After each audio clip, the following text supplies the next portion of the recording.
I get emotional because I feel like I'm the giver usually, and I feel like because of my job, I'm always the one like exerting energy. And one of the rare times that I feel completely taken care of is with you. And sometimes I like go home and I have like a, oh my God, I just got so taken care of, and I get like emotional. The following podcast is a Healthydoc production. Welcome to the Healthydoc podcast. I'm your host, Dr. Nigma Talib. I'm a leading naturopathic doctor now for over 20 years, and I've consulted thousands of patients with chronic illnesses. I've had clinics all over the world, and I have a #1 bestseller, Younger Skin Starts in the Gut. Listen, I know there's a lot of health information out there in the health and wellness world, and it can be a bit overwhelming. So I'm here to set the record straight and give you my expertise along with my expert guests here in studio in sunny Los Angeles. I only take drugs with other people who take them on a regular basis because I don't have time for that. A lot of chronic diseases stem from mitochondrial dysfunction. Yes. And you know what I love talking about, right? Poop. Yes. You can ask me about my poop? Yeah, I'm going to talk about poop. Okay, please. This podcast is your go-to for achieving optimal wellness from the best of beauty and longevity and everything in between, because after all, wellness comes from the inside out. My next guest is one of my dream guests, and she's also become a dear friend.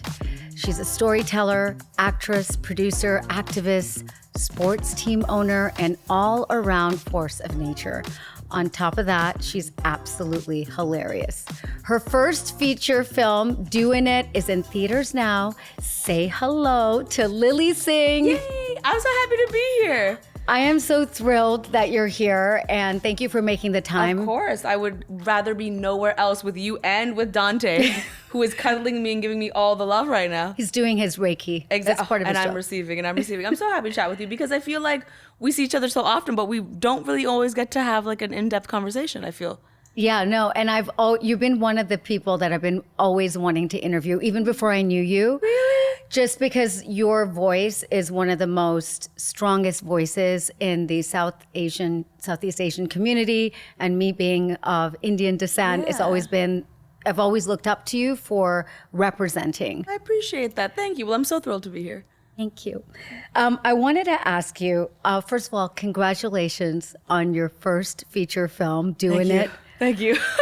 Am I correct in you produced it, you co-wrote it, and you were also the main actress in the film, like yes. Maya? It's the first time I've done all three of those things. So it's the first time leading a film, first time writing a film, first time producing, and actually it's my production company's first film as well. There's a really big deal, a lot of firsts with this one. It's like a virgin. Literally. Just like Maya. Literally. It's like I lost my film virginity. Oh, wow. Yeah, that's true.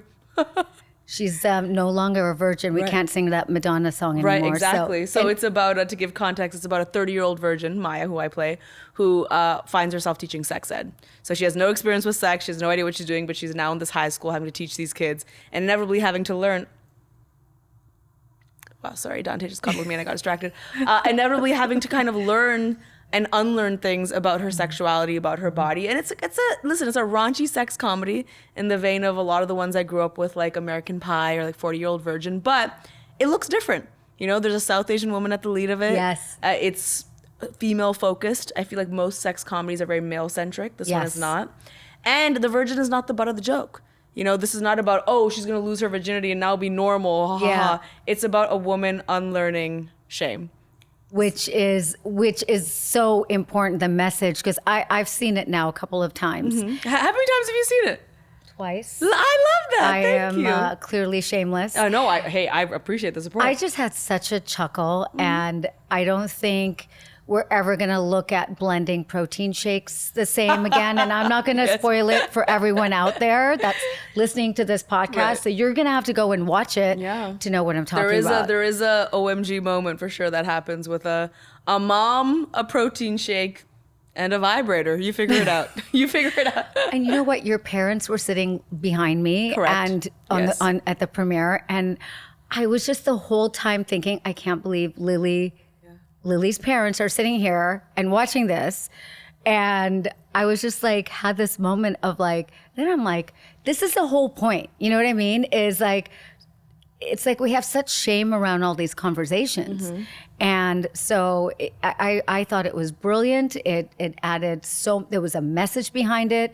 And right now, I think we need to laugh more than anything else. Totally. It's interesting you say that because I've been working on this movie for 7 years. And I didn't know. 7 years. 7 years. Was that 7 years ago? Was that like filmed 7 years ago? No. The first time I ever saw a draft of the script was 7 years ago. Okay. When did you film it? Filmed it around 2 years ago in Okay. Toronto. But when you're doing a sex comedy, especially when you're doing one that has a South Asian woman, and the reason I keep saying South Asian woman as the lead is because it is important. Because I'm operating from a culture, like many other cultures around the world, where sex is really taboo. I mean, I think in most cultures it's taboo. It is. I know in South Asian culture it's extremely taboo, especially if you're a woman. And so I knew that there was going to be some mixed thoughts about it, Like, we really went there in the movie. We tried to not play it safe. We tried to really push the boundaries because I thought the worst thing we can do is try to address this taboo subject, but, like, not go far enough and kind of play it safe. And so, for the past year, as we've been prepping for this to release in theaters and prepping with the idea that my parents are going to see it and the world is going to see it, I had to really spiritually and mentally prepare myself for half of the people being probably really seen by this and really seeing themselves and really resonating with it, which has happened. Right. But also inevitably some people being like really upset by it, which has also happened. Has it? Well, I posted a video to promote the movie where my parents react to a scene of the movie and I record their reaction. Okay. And I'm not gonna lie, when I posted that video, I was so taken aback by how much love there was, but how many people were so angry. And it's interesting to me because obviously my parents are going to watch the movie. Like, there's no world where my parents are not watching a movie I worked on for 7 years, right? Right. And so I was like, everyone's going to ask me how they reacted. Everyone's going to ask me what they thought. So, like, let me film a reaction. Right. So I asked their permission. I was like, can I film this reaction? And they were like, of course, yeah, sure. Did not force them to film a reaction. So, there's this masturbation scene and my mom and dad are watching and reacting. And the comments that really highlighted to me why we need this movie is the people who were angry for a very specific reason. And it was, it's one thing to show this to your mom. How dare you show this to your dad? How dare you talk to, like, your dad about this? How dare you? Basically what they're saying is a man shouldn't have to tolerate seeing his daughter like this. And some of the other comments were, this is not what our culture is supposed to represent. So it was very much so tying this idea to be a good girl is to be an Indian girl. And this is something I've battled my whole life, where, like, to be an Indian girl means it's synonymous with a good girl. And there's very prescribed definitions of what that means. I get that. And for me, I think that's why this movie is so important, because if you look at our community, like all other communities, like, sexual abuse is a huge issue. Women not feeling empowered in their bodies is a huge issue. Consent is a huge issue. Domestic violence is a huge issue. And so when I'm seeing comments like that, what I'm thinking is, like, you should want nothing more than your daughter to feel empowered to talk about what she feels comfortable with, talk about her body, talk about sex, especially with men. Because that's how you get rid of all those dangerous dynamics and circumstances, right? So all this to say, that's my long-winded way of saying, Wow. I really did have to spiritually and mentally, like, deal with a lot of energy and opinions, but I really was like, I believe in this so much and I think it's important, so I'm just gonna take it and it's fine. I want to share something that could literally slow down how you age, inside and out. Let's talk about hyperbaric oxygen therapy, or HBOT. You've probably heard of it being used for athletes or wound healing, but what you may not know is the latest research is showing powerful benefits for cellular regeneration, brain health, and even reversing some biological markers of aging. Hyperbaric chamber works where you breathe in oxygen at higher than normal pressure. This process stimulates your tissues with oxygen and beyond what your body can normally get in. That extra oxygen jumpstarts your cells, helps natural repair processes, reduces inflammation, and boosts collagen production. It even stimulates the growth of new blood vessels. Studies have shown improvements in telomere length, which are kind of like protective caps on your DNA that shorten as you age. Longer telomeres, that's linked to healthier aging. If you're feeling the effects of aging, maybe it's slower recovery, brain fog, or skin that's lost its luster and glow, hyperbaric oxygen might be a powerful tool to help you feel sharper, stronger, and more vibrant. Go to oxyhealth.com, that's OXYHEALTH.com, and type in discount code HEALTHYDOC10 for your first order. No, I think that's really, that's what I got out of the film. And I wondered how different cultures and religions would react to this. And also, like, Hollywood, how is Hollywood going to react? Because this is so niche, according to Hollywood, Yes, right? niche, my trigger word is, yes, niche, yes. I have a thing with the word niche, and that is because, listen, you saw the movie not once but twice, and for those listening, it's literally a sex comedy. It's about sex, which is a pretty universal concept. Yes. When I was growing up and I watched American Pie, I wasn't confused because there was no one that looked like me in it. I still understood what the movie was about, right? And I think there's this idea, and I'll speak just from a South Asian perspective, of Hollywood execs thinking if I'm the lead of something, if there's an Indian mom in it, or it's from the South Asian perspective, suddenly people can't understand it. Suddenly it's niche now, and like it's not relatable. And I think it does a disservice to two groups of people. One, the minority group that's trying to be seen. Right. And two, it discredits white people. In every theater I went to, because I went to a bunch of theaters and did Q&As and visited them, and every theater it was full of, there was a lot of white people in there, and I'd say, white people, raise your hand for me. And they'd raise their hand, and I said, did you understand this movie? And they go, yeah. And I'm like, wow. Studio execs do not believe you can understand this movie, and they do not believe that you can feel seen through a character like me. And why that definitely irks me is because I came up from YouTube. I have over 3 billion views on YouTube of people who resonated with my content. Not all of them are Indian. A lot of them are white. A lot of them are black. A lot of them are all different types of Asians or from all parts of the world. And so I wish studio execs could understand this concept of like stories bring us together and you can still feel seen. And this whole idea of being niche is just BS in my opinion. I couldn't agree more. It also surprised me when I read about you, because obviously I didn't know this. I did a deep dive, and that you have a background in psychology. I do have a psychology degree, actually. You have a psychology degree, and that makes a lot of sense. A lot of Does it? Do tell me. Tell me how I use my degree, please. I really think you have used your degree more than you actually know. Really? Everything you just talked about, the way you put it into words, and trying to understand why is there such a divide from a psychological perspective. Thank you so Lily. much. Because you know why? My whole life I'm like, that degree cost a lot of money. Don't know if I've ever used it, but I do get that a lot. That when people talk to me, they say, I can see your psychology degree, and that makes me thrilled. And my parents thrilled too, because they paid for it.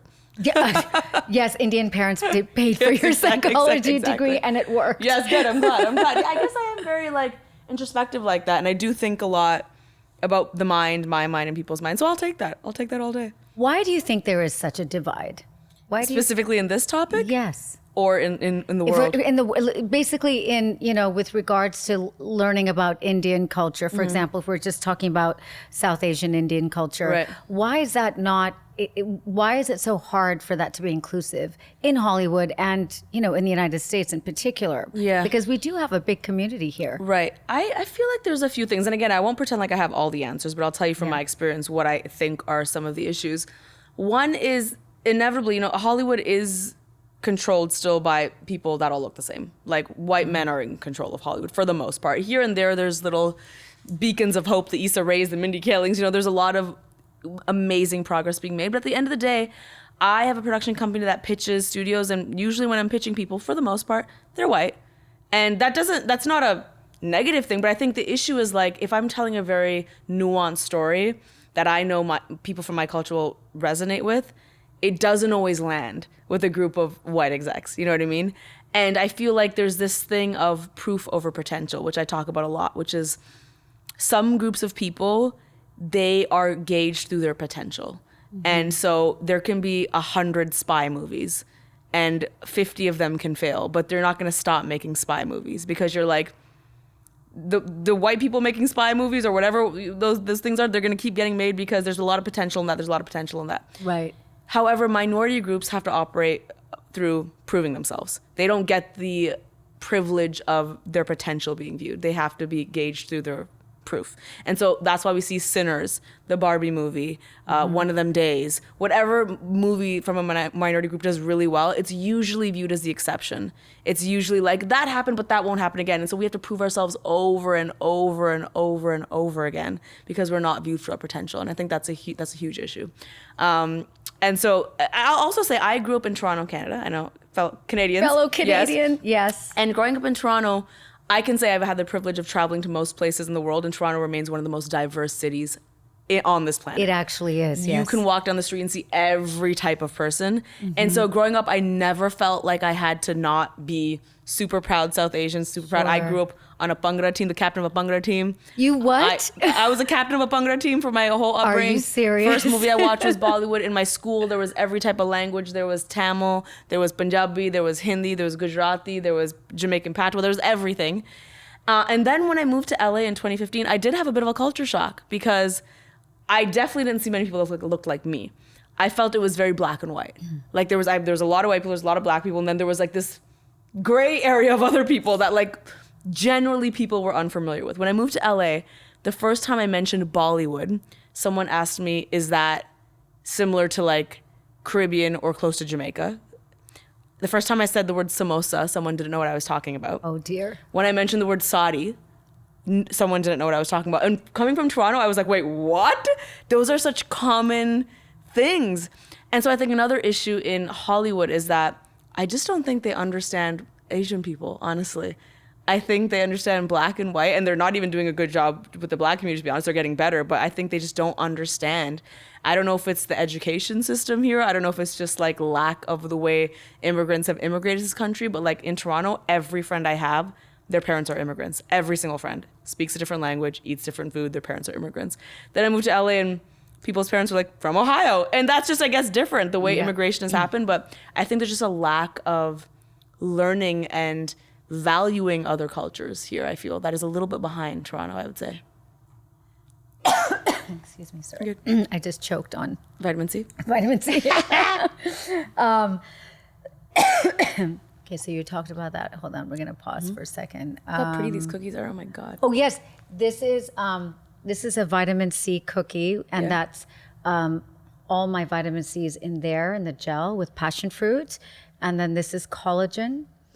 And so please help yourself. I do. I can eat these cookies, or am I going to ruin the set design? No, if I you're eat not this gonna cookie? ruin the Because you know set- I'm the guest that's actually going to eat the cookie. You have to Does any eat. other guest eat the cookie? Yes. Okay, good. Well, actually, you're the first guest I'm having cookies with. Really? Because they finally perfected the recipe. Really? Yes. I get to break the cookie virginity, then I'm absolutely having a You're cookie. I'm setting the precedent here for people to eat the cookies. Eat the I'm eating cookies. it. What is this flour? So it's almond flour, and I did a I club. can eat this flour? Yes. I can It's eat this edible. flour? Yep. Really? Yes. Does it taste like a plant? Tastes good. Really? It does taste a little planty, but It doesn't taste a little planty? I Yeah, don't have a it's a very good poker decorative face, so I edible- don't want to make a face on your camera. okay. No, just Okay. let's see.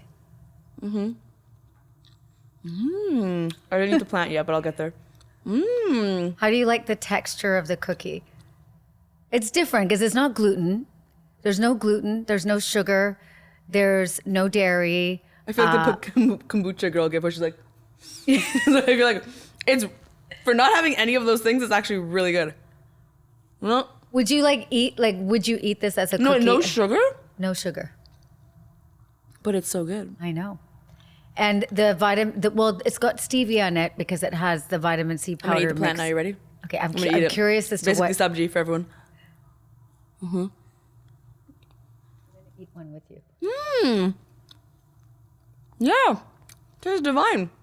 Wow, and this has vitamin C. It's a good it's 500 basically healthy. milligrams. Yeah. This is medicine, basically. Right now, everybody's sick. So, Not me. knock on wood. Not me. Vitamin C cookie with a plant on top. I love it. Really good. Thank you.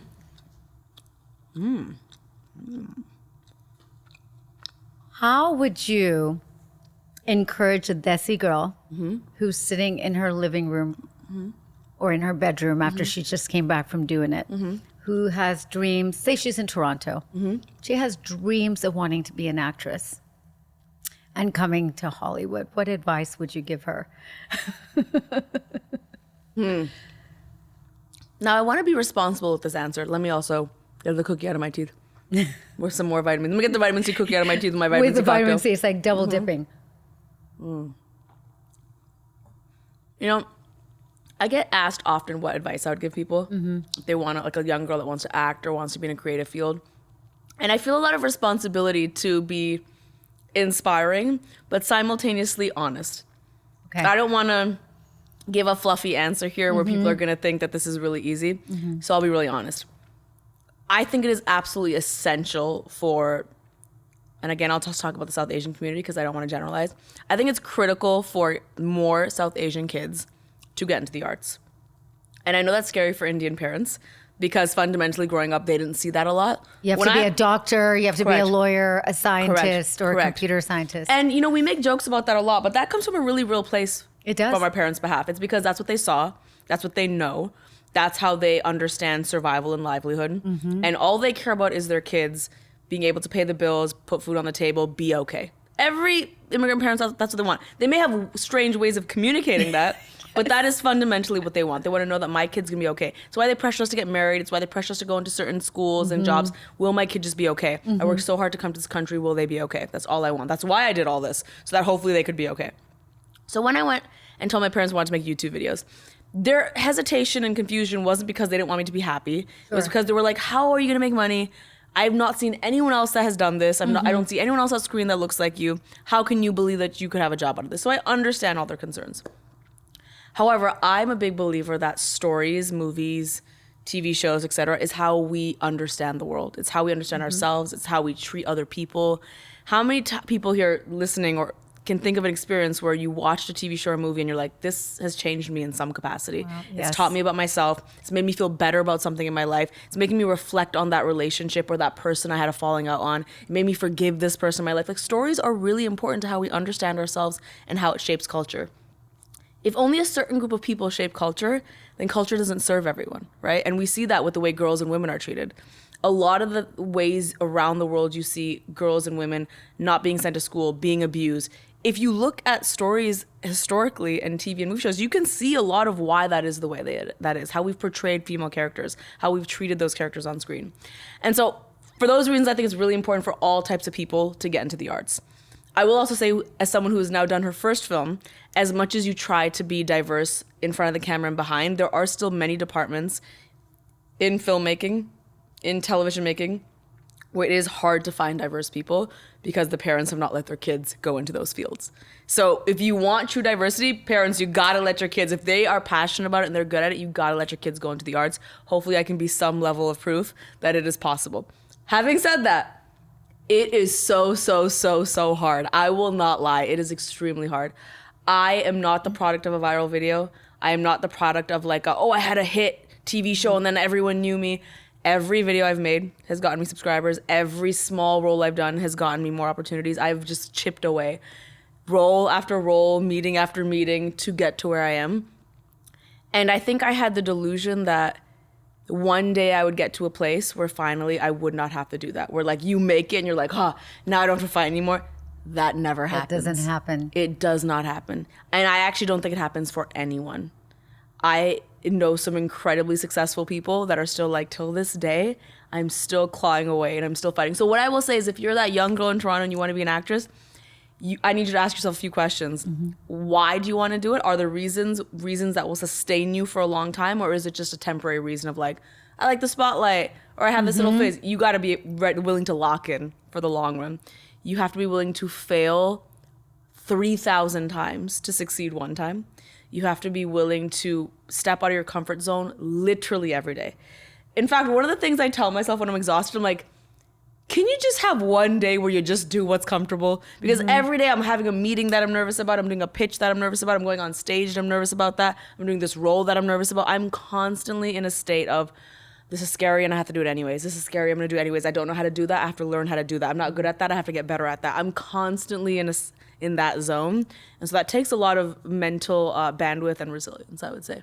True wellness lives in the smallest details, the air you breathe, the water you wash with, and the surfaces you touch. That's why Koala Eco, with their beautiful botanical ranges for home, laundry, body, and even pets, is the only brand I trust. Elegant living without compromise. Visit koalaeco.com, that's KOALAECO.com, and use my code HEALTHYDOC15 for 15% off your first order. That is one of the best answers I've ever heard. And actually, I've seen you. I've watched you in action. You're of high integrity. You're always on time. You work very hard. Everything you do 200%, not 100%. You add that extra and it's ongoing. It's a hustle. And I think what people think about when they think about movie stars or actresses or singers, they think it's just all glam and fun and glitz, and it's hard work. Yes. And you have to keep hustling. You have to keep hitting that next level. And the minute you stop, you lose opportunities. You lose, so you have to be on top of everything. Nothing in life is easy. It's not. And another thing is, and I don't want to make this a pity party for people who are, because my life is also great and I acknowledge that. Yes. But I do think that it is one of the jobs that people don't give a lot of grace towards. They don't. The second you're in the public eye, they're like, nah, you're not a human. But one of the best parts of this movie was when my dad was, the review video they did. I only posted like 2 minutes, but it was like a 20-minute conversation I had with them where they were telling me their thoughts about the movie. And one of the most meaningful things my dad said was, I have watched Lilly work on this movie, sure, for years, but I've been here in her house now for a few days. She has not slept more than 3 hours each day. I've seen her wake up, do meetings, do press all day long. Like, I think my parents also probably didn't realize how much work it was. And now they see and they're like, this job that so many people think is so easy, it is really not. It takes it's so many hours a day. There is no clocking in or clocking out. And another thing I'll say, which makes the job, and again, I don't want to make this a pity party, but I say my job is like 20% acting, writing, working, and business. It is 80% mental. It is also a job where almost every person that meets you thinks it's okay to criticize you, thinks it's okay to tear you apart, thinks it's okay to judge you, thinks it's okay to not give you the benefit of the doubt. Right. That just comes with the territory of just it. Just because you're in the public forum. Correct. So you're honestly, you're vulnerable. Right. You're there for criticism. And that is true. I never thought of it like that. And there's always this interesting switch, because I started on YouTube and I was the underdog. And people love an underdog. And a lot of people have wrote about this, that the second you're not the underdog anymore, it's like, People come for you. And I always find that so interesting because I'm like, when exactly was that moment? And when people say like rich people don't have problems or like famous people don't have problems, I always am tempted to ask them, what number is it that someone becomes like that to you? What is the paycheck number? What is the number of followers? Like, what is the gauge that you have in your brain where someone goes from they're the underdog to like, actually, I don't care about their feelings anymore? It's an interesting thing to ask yourself because it actually is a very reflective question. I've done it growing up. I'm sure I've looked at many celebrities and be like, what problems do they have? And I have to ask myself, like, what about that person made me feel like it was okay to do that, It's interesting because the more also popular you become, the more you have to be secluded and protected because that energy, you can feel that energy coming onto you. I mean, how do you do it? Like, how do you, hustle? Where's your, what is your de-stressor? Like, what do you do? What's your wellness routine? Yeah, well, let me first emphasize by saying there's a lot of challenges to the jobs. There's also a lot of perks and amazing things about the job. But what you're saying is correct in the sense of the more popular you get, the more you have to protect yourself. But ironically, the more popular you get, the more you actually need community. So those two things work against each other. The more I feel like I need community and I need friends to be there for me and I need to be in environments with other people in real life, the more I have to also protect myself. That is the unhealthy dynamic of being in the public eye, right? I take my mental health extremely seriously because I know what this job is. This industry is not for the weak. It is really not for the weak. It's really not.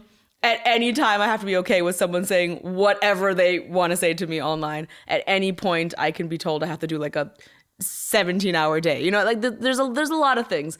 Never being able to confirm or commit an event. My friend's getting married. I'm going to try to be there. I don't know for sure if I'm going to be there. I've missed a lot of things, a lot of family things. I miss my family a lot. I'm the only one that lives in LA. They all live in Toronto, So there's a lot of things, but I take my mental health extremely seriously. And when I first started in this industry in 2010, I think for the first 5-6 years, I was just like a young kid going with the flow. Right. And I experienced burnout. I experienced like depression. I experienced a lot of things. And I learned during that time, if you want to be in this industry and if you want to output as much energy as you output and you want to create art that the world will tear apart or love or both, you got to get right up here. And so I have a lot of rituals in life that I take really seriously. I'm an avid therapy goer. I go to therapy religiously. I love my therapist. We're like this. Wow. Before every major release, we have a session. After every major release, we have a session. We have a game plan of how I'm going to approach any big release like doing it. We have a game plan of like how to deal with certain situations. I try to journal almost every single day. I don't work for the first 3 hours of the day. I'm very rigid on that. So my team, I love that. My team knows they're not, unless there's an extenuating circumstance, like there's an India call in time zones, very rarely. My team knows they're not allowed to book anything before 10 on my calendar. So I wake up at 7. I have 3 hours that I am a human that's not just an actress and not just a writer. Because we turn into those things. Like you're not just a doctor, you're a full human being, right? Yes. So 7, I wake up, I do my journaling, I do my tea, I do my stretching, I do my praying, do my meditation, I do all that stuff. Before I sleep, I do a self-compassion journal every night. What does that mean? That just means that I very quickly have a notebook on my nightstand and very quickly I write 3 bullet points of how I showed myself compassion that day. And I know it sounds so cringe. I know if you're listening to this, you're gonna be like, that is so lame. No. And I'm gonna tell you it's so lame. Because when I first started doing it, I used to make fun of myself. I was like, why am I doing this? This is so lame. But then within a few months of doing it, something actually changed in my brain. The reason I started to do a self-compassion journal is because I felt my expectations of everyone around me, including myself, were so unrealistically high. I had a really hard time giving people grace. Someone was late to my house, 20 minutes, had a hard time getting over it. Someone said they were going to show up somewhere and they didn't, even if they had a valid reason, hard time getting over it. Like not giving people grace. And my therapist was like, it's because you don't give yourself grace. Oh, you treat yourself that's like so that. Interesting. But there is something about integrity. So like, yes, I mean, that's where you find the balance. You have to find integrity is your close friend didn't show up to something and they didn't message you. That's a lack of integrity. Right. Your close friend that has shown up for you 1,000,000 times but is 5 minutes late to this one thing. Right. That's grace. Exactly. That's you know what grace. I mean? And I couldn't distinguish between those two. Between the two. Everything would be a mountain. Everything would be like, oh, they don't care about me. They came late. Oh, they don't care. So I was like, that's because that's how I treat myself. Wow. So all this to say, by tracking how I'm compassionate to myself every day, a really weird thing has changed in my brain where I was able to give people grace. Suddenly when people were like a few minutes late, I was like, I didn't even notice actually. Like I started to rewire my brain to just give grace in general. And that also calms your nervous system down, right? You're not always on eggshells and you know, sort of thinking things that people are doing and thinking about you and sort of giving them grace by giving yourself grace. I like that you brought up the nervous system because this is a new thing. You know, I feel like we go through life and we're like, I have anxiety and I have this and I have all those things and all valid, but we don't discuss the nervous system enough. Never. It is really what are the things that make you feel calm and make you feel wound up. And you actually taught me this a little bit because a few times when I come over to your place, you're like, just look at me and you're like, we gotta calm your nervous system down. Yes. And I don't describe it that way. I just describe it as I had a tough day.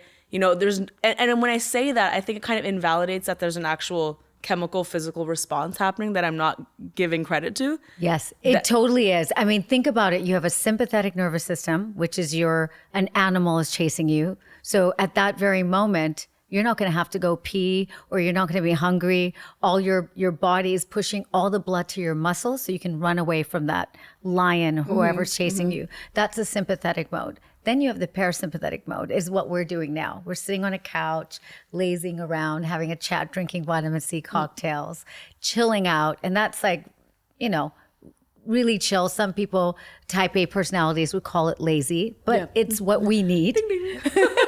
So if we can balance that, and then if you're constantly in sympathetic mode where a lion is chasing you, that is something called a raise in cortisol, that hormone that can cause you to have fatigue, joint pain, muscle pain, autoimmune conditions. And so it's all about balancing that parasympathetic and sympathetic. There is something good about being in sympathetic mode because it makes you get the work done. Yeah.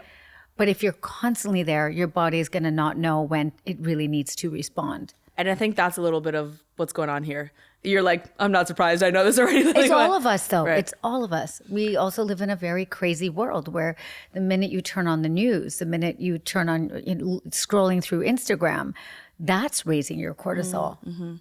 Yeah, I do often, all this to say, I do a lot of practice and rituals because I do feel like my default setting is what you just described. A lion is chasing me. Like that's what I'm feeling. And you're right. It's tough because it helps me get the work done, and it has served me in my career for so long. That's the problem, That's right? the problem. Because so I'm like, oh, it's okay. Like, sure, my heart's gonna explode, but look at all this work I'm doing. Look at all this work I'm doing, And so I'm winning, and I'm winning. Right. I'm getting through it, and it's a self-fulfilling prophecy, Right. you know. So I'm trying to get better Okay. through all these things, and through my upcoming hormone test that we're doing together. I can't wait. Trying to figure out how to not operate from that place all No. the time. I think that's super important. I wanted to talk to you and transition to the soccer team. Yeah. Because I came to one of the matches and it was so much fun. What made you buy a soccer team? Well, yeah, I'm part owner of Angel part City. owner, I mean, yes. no, but call me. I bought the team. Whatever, I bought the you're whole a team. The whole boss. team's fine. Yeah. I'm part owner of Angel City, which is the women's LA soccer team. And a lot of times when people hear that, they're like, you must have played soccer growing up. You must be an athlete. Could not be further from the truth. Dr. Nigma has been trying to get me to jump on a trampoline for 3 months, and I'm yet to do that still. I have it in my house. Literally, I bought it. Not jumped on it once. You still didn't use it? No, okay, see, we'll this- have to this jump conversation together. right here, exactly. So was not an athlete, did not grow up playing soccer. Yes. I don't know any of the rules of soccer, to be honest. I don't know any of the rules of the game. I just have a blind rule about supporting girls and women. That is just why I feel like that is fundamentally intertwined with my purpose on this planet, is to support girls and women. And so when I found out that it was like, the women's soccer team and they're trying to change a lot of things about how female athletes are treated. And I've also had the privilege of traveling around the world and seeing the positive impact of sports. People don't realize, they think sports are just fun and games. Sports is honestly the intervention in a lot of places. Like a religion for some people. But also it teaches girls life skills. It teaches does. them team building. It teaches them confidence. It teaches them how to stand up for themselves. I've been to some rural villages in India, I kid you not, where I've heard stories about this girl literally saved herself from a child marriage because her sports team came, and her being on this team changed her entire mindset around what she could do in life. Sports has a really big positive ripple effect in a lot of communities. And so I love to support especially women's sports for that reason. And so when it was presented to me, I was like, no brainer. I know nothing about soccer, but let's go, let's do it. And I try to go to every game, and every time people are like, so what are the stats? Where's the team at? What are the rules? I'm like, couldn't tell you any of those things. I just know which way we're running. And then I know at halftime it switches, and I'm here to cheer and I'm here to support. And then we out here. It was I had such a good time. Yeah. And it really did feel like watching an all women's soccer team. It's a really positive environment It really too, for that is, reason. yeah. And I think, when you go to sporting events, for the most part, they can be kind of dude bro in that way. And I think can. what that environment teaches you, there's all types of people there. There's, young boys, there's older men, they're all cheering for these female athletes. And it has to show you, again, going back to niche, nothing is really niche. We're all able to support each other. We're all able to see different people doing different things and celebrate that. And so it's one of the most positive sporting environments I've ever been to in my life.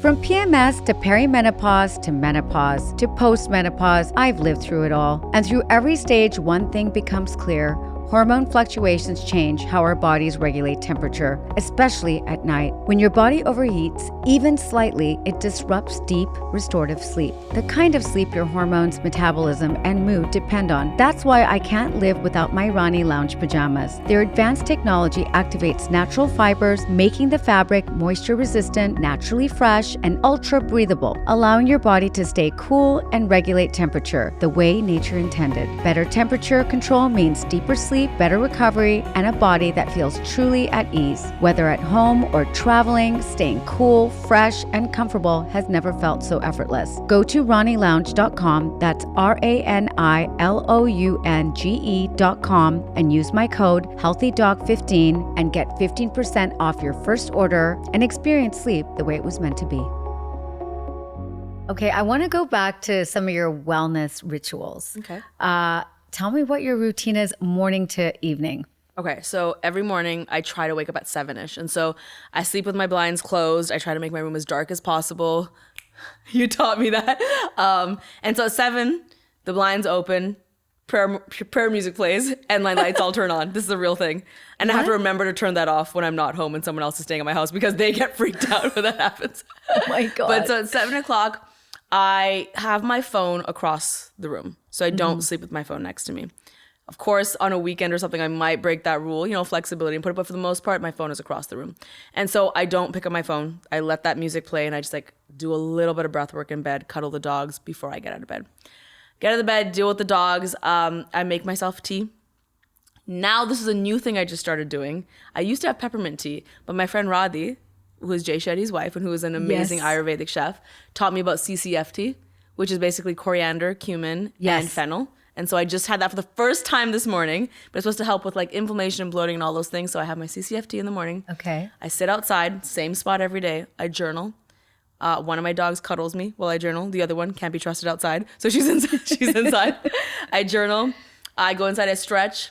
I pray. Depending on what I have for the day, if I have hair and makeup or whatever the vibes are, I might work out a little bit. I make myself breakfast. And then I take a shower and then I start my work day. So I make sure that there's many hours before I start work because I felt that for so many years of my life, waking up and like within minutes being in a meeting, it made me not feel like a human, or rather it made me feel like my only purpose was to work and my only way I identified myself was through my work because I never gave myself to be anything else, a chance to be anything else. So now I wake up and I acknowledge I'm a full human outside of work before I get into work. I work throughout the day and I do jam pack my schedule for the most part. My team has full reign to like fill my schedule. So I'm doing an array of things. One thing that keeps me on my toes is my days always look different. I might be shooting, I might be doing a podcast, I might be doing interviews, I might be writing, I might be going to an event. I might be traveling, whatever it may be. I have supplements that I'm very rigid about as well that you've also helped me with. I take my supplements throughout the day. And then in terms of rituals, I'm a morning and night ritual. It's hard for me to maintain rituals midday because my schedule is so up in the air, but I try to maintain morning and I try to maintain night. Night is a self-compassion journal, like I told you. I also try my best not to watch things before bed, very close to when I go to sleep. I try my best to not doom scroll before I go to sleep. I'm very big on my sleep because if anyone has followed me, they know I struggle a lot with sleep. And so I really try to not do anything to disrupt my sleep. Those are some of the like timed rituals, but I have other things in my life that I really believe in. So once a month-ish, this past month has been tough with the movie, I won't lie, but once a month-ish, actually I'm due for it this Sunday, I do a monthly reflection as well. So at the top of the year, I start my year every year by like listing out my goals. I do a reflection on my last year. I'll literally go through my entire calendar to be like, how did I spend my time? What are the things I did? Did I feel like that was a good use of my time? Did that fulfill me? Did that align with where I want to go in life? And I'll do a whole like evaluation. Based on that, I'll make goals for the current year. How do I want to spend my time? What do I want more of? What do I want less of? If these are my goals, am I spending my time in a way that actually aligns with that? Because a lot of times we have goals, and if you actually look at how you spend your time, you're like, I don't think I'm actually taking the steps towards achieving those goals, to be honest. It's so true. You know what I mean? Yes. We don't even realize that because we're just saying yes to a lot of things and we just go with the flow. But anyways, so top of the year, I made a bunch of goals. And so every month I open up that notebook and I look at my past 30 days and I evaluate it against my yearly goal to be like, am I on track? Have my goals changed? Do I still want those goals? Allowing some flexibility. But it's just like a time accountability thing I do every month to make sure I'm not just letting time pass, and I actually am really intentional with how I spend my time. And when I say this, I don't just mean this from a work perspective. I also mean this from a personal perspective. So in 2024, I was like, when did I have the most fun? Oh, when I did this, and this. So now I've mapped those things into 2025 to make sure I do them once a month. Every month I have a poker night. Every almost Thursday I have a dinner with someone. Every month I shall have a Bollywood movie night at my house because those were the things that brought me the most joy in 2024. I want to come to the Bollywood movie night. I should. love Bollywood movies. So all this to say, the things that make me feel good, I really am intentional about making sure they're on my calendar amidst work. And so I do a monthly reflection every month. And right now when you're listening to this, you're going to be like, she is a nerd. And you're right. I am a nerd. And I love fellow nerds and I love it. And I'll give you one more, which is because you're going to think I'm a weirdo at this point. I've talked about this before, so if you've heard about this before, it might be redundant, but I have a lot of issues around being a control freak. Shocker. And to get myself better at like trusting the universe and realizing that, listen, there's some things that you do have to be a control freak about. I do believe that. In my job, there's some things where I'm like, I have to be involved in that. the movie. I have to be involved in it. It is my face on that poster. It is my writing. I have to make sure that there's integrity around this project. Sure. However, sometimes I get a little carried away. You know, does that mean at the premiere of the movie, I had to stay up all night deciding what the napkins were going to say? No, but I did. And so I get a little carried away sometimes. And so I have something on me every day in my pocket that helps me with self-control, being a control freak. And it is a die. And so I have a die in my pocket every day. Okay. And yes, to answer your question, it stabs me regularly. But the reason I have a die is because a friend gave it to me and she said, whenever there's a decision in your day where it's not the end of the world, because not everything is the lion chasing you, not everything is the mountain. If there's a small decision, just roll the die and see that even if you didn't make that decision, things are going to be okay. Small things like, I'm debating between these two places to eat. Which movie am I going to watch? I'm really debating calling this friend. I don't know if I should. I'm on the fence. Roll the die. Just roll the die, trust the die, and you'll see that you don't have to obsess over every single decision. You can obsess over some, but not all of them. Where do you think this comes from? This needing to control everything? I think it's per my therapist, I think it's a defense mechanism, you know? It is me believing that if I control everything, then I can protect myself against everything. It is me trying to protect myself. Now, logically, my brain knows that, Lily, there's been many instances where you've tried to control things and you still were not able to protect yourself and still things went wrong. So logically, I know that's not true. But I think my nervous system, going back to it, feels like it is convinced that if I can control things, I can protect myself. And that's really interesting for those listening to understand that, because a lot of people are like you. You know, they feel like they need to control everything. And the only thing uncertain, and the only thing uncertain is certain, you know, like what we don't know, we have this need to be certain about everything. And sometimes if you just flow through life, not worrying about that, it's, you know, life becomes easier, and life gives you more surprises. And, you know, do you like surprises, for example? Are you one of those people that... Not necessarily. I'm getting better at it. I'm like you that way, yes. I'm trying to give myself grace in the sense of like, it is a false sense of control. It's not even real control. It is all a false sense of control, because we actually can't control many things. But I think for this has helped my nervous system in the sense where it's like, is there small ways you can get better at letting go? So now I feel like since doing this for so long, there are some things where I'm like, I'm really surprised I was able to let that go, actually. I'm really surprised that bigger thing I actually didn't obsess over. And I think it's because of the small ways I've practiced with the die. Let's roll the dice. Like what? Like give me an example of what you'd roll the dice. Okay, like for example, I do kind of want a second cookie. But this whole time, I've been like, am I going to really eat the second cookie? Like I already dropped crumbs on myself the first time, and then I'm talking and chewing. So I've been debating this whole time. And this is the type of thing where I'm just going to keep thinking about it, but I could just roll the die. So okay, let's roll it. I could say, if it's odd, I'm going to eat the cookie. If it's even, I won't eat the cookie. Okay. If it's odd, I'll eat the cookie. Let's see. It's 6. It's even. I'm not gonna eat the cookie. No.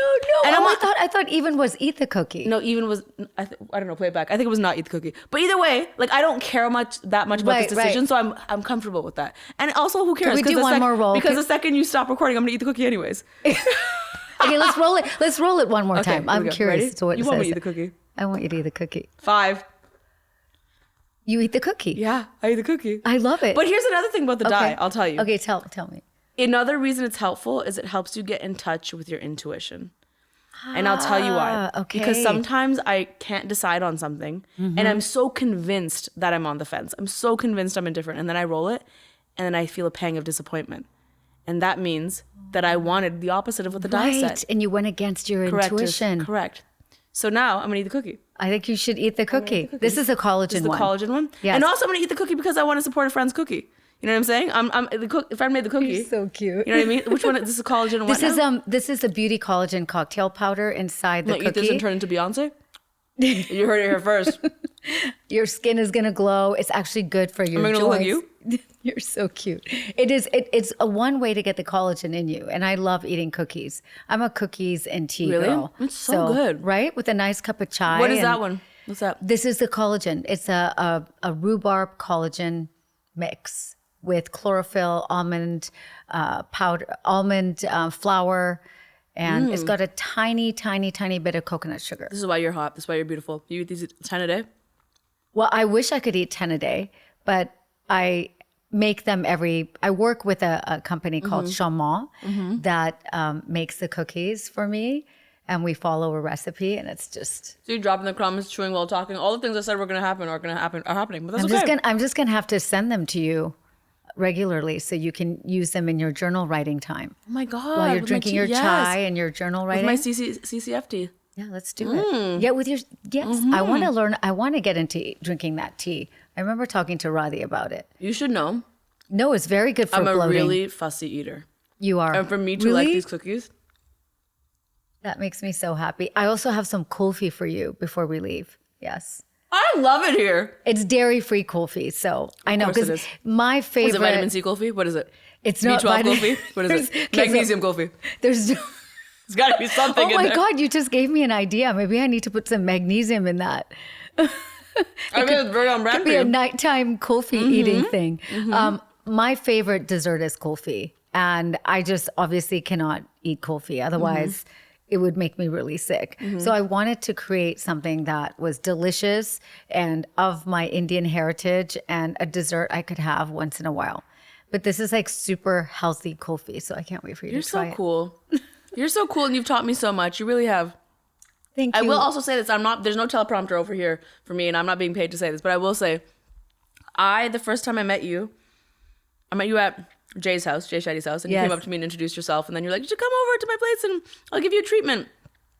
And you should know I get offered a lot of treatments, and there's a lot of people trying to do facials. I mean, there's a lot of people trying to do something to me, convincing me my body needs X, Y, Z. That's been a big part of my journey. You know, I've had a sleep doctor, I had another doctor, people putting patches on me or like saying all types of things about what I need. But I did always feel like I really wanted a woman to be my doctor, because I do feel, and I don't feel this way statistically, and you know this more than anyone, our bodies are so understudied, and in terms of medicine are so undervalued. They've been undervalued for so long in terms of studies, in terms of like all studies are done for men's bodies for the most part. Yeah. But I always felt like when I went to a doctor, I was like, there seems to be this vagueness with which you would treat me that doesn't feel specific, and it doesn't feel like I don't feel seen. And the first time I ever came to your house, I literally just came for a facial, a time lift. And you were like, do you have your blood results? And I gave you my blood results, and you went through my whole blood work with me. And you were finding things and telling me things where I was like, wow, I felt so seen, because you were like, that's why your body really hurts that way. Or like, that's why your sleep is like that. And it could be this and it could be that. And even though we're in the process of figuring it out, you're the first person that ever said, I see that, and it could be because of this, and we're going to actually figure it out. I've never felt like my health could be figured out before I met you. No one has ever made me feel like things about my body could be figured out. Because even when I had cysts on my ovaries, I remember years ago, I was like dying of pain, waited in the emergency room for like 7 hours. So scared. And I remember them being like, you have cysts on your ovaries. And I remember the 2 male doctors looking at me and verbatim, they were like, so we can go in there and see like what the situation is, but I'll let you know, like, it's pretty uncomfortable and it's going to be pretty like not great. And I was like, of course, because I'm a woman and you don't have the technology and the things to make it not terrible for me probably. Right. And also you probably don't want to do it. And also you're supposed to be making me feel comfortable, not scared probably right now. You know what I mean? And so I just feel like this is a huge issue. So I really do applaud you, because I remember going home that day being like, I actually feel like I could figure out my sleep. Like I could figure out why my body feels this way. Never felt that way before.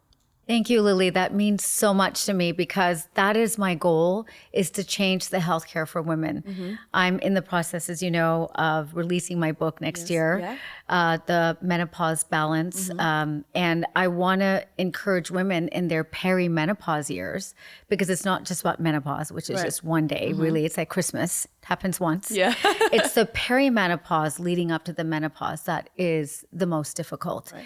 And, you know, it's women in their 30s. Which I will say, before 2 years ago, had never even heard the term perimenopause. Never taught about it in school. Never told, no doctor has ever mentioned it to me. It was just my cousin. And when she watches it, she's going to laugh, because 2 years ago, my cousin was like, perimenopause is a thing. And now every day she's just talking about perimenopause, but she's like, it's a thing with the sleep and the body and the fatigue and all the stuff. Oh my God, I just had a prediction. Something just came to me. Okay, what is it? I see you doing a movie. Okay. about this in the future when you get to that stage. Yeah, that seems Can very you on brand for imagine me. how funny that would be? I might be in that stage right now. We should talk. We should talk because the whole thing surrounding perimenopause to menopause, there's some really funny things that happen to our body. Yeah. And just like putting that in a movie, I saw the way you did the Doing It. Yeah. I could imagine the sequel Totally. to that. Absolutely. Oh my God, we need to talk. I can't wait for some man to call that niche. Okay. Oh, 50% of the population deals with that niche. Yeah, Niche. it's only half the population, Yeah, exactly. right? Really. It's only half the population. I've built my entire clinical philosophy and even wrote a book called Younger Skin Starts in the Gut around one simple truth. If your gut isn't optimal, nothing else works. Genova Diagnostics GI Effects Test is the gold standard in functional stool testing, mapping your microbiome, digestion, inflammation, and nutrient absorption with clinical precision. It's a crappy job, but someone has to do it. And no one does it better than Genova. Visit genovaconnect.com and use my code HEALTHYDOC15 for 15% off your first stool test. The one thing I wanted to ask you before we leave this podcast, I wanted to ask you, what is your love language? Ooh. Do you know all the love languages? I do. Okay. I'm an avid I knew you would know believer them of by the love heart. languages, yes. For as long as I can remember, my top love language, and this, I don't think is going to surprise anyone, is acts of service. Wow. It is my number one love Give language. us an example. I think an example of what that looks like in practice. I have a really, really busy day, and my schedule is crazy, and I come home and someone has made me dinner. That would make me cry. If I was really struggling during a day and like I had no time to, I don't know, pick up my dog from wherever, and someone was like, hey, I'm gonna pick up the dog for you. It's just, my schedule is so crazy and my mind is moving 1,000,000 miles an hour. And I think the word that's really important to me is always feeling like I'm part of a team. Feeling like I'm part of a team is really important to me. And so anyone that can make me feel like they got my back and they can help me and like reduce the load a bit, because it's crazy up here. Yes. Really, it means a lot to me. I've almost cried when people have cooked me dinner before, solely because I'm like, oh my God, this is like so helpful to me and I really was hungry and I would not have had a dinner otherwise. A close second now is, and it never used to be the case, is physical touch. And I mean that in a very affectionate, not even sexual way. I mean it in like, it means a lot to me. And it might be because now in my life where I am, because of my nervous system, I do have moments of anxiety. Yeah. It means a lot for someone to like hold my hand or like put their hand on my leg or like give me a hug. Those things really mean a lot to me because it's just like a little bit of a grounding exercise. I love that for you, manifesting that all to come to you so a much. millionfold. Thank you. I appreciate And it's funny, that's the acts of service is my first love Really? language as well.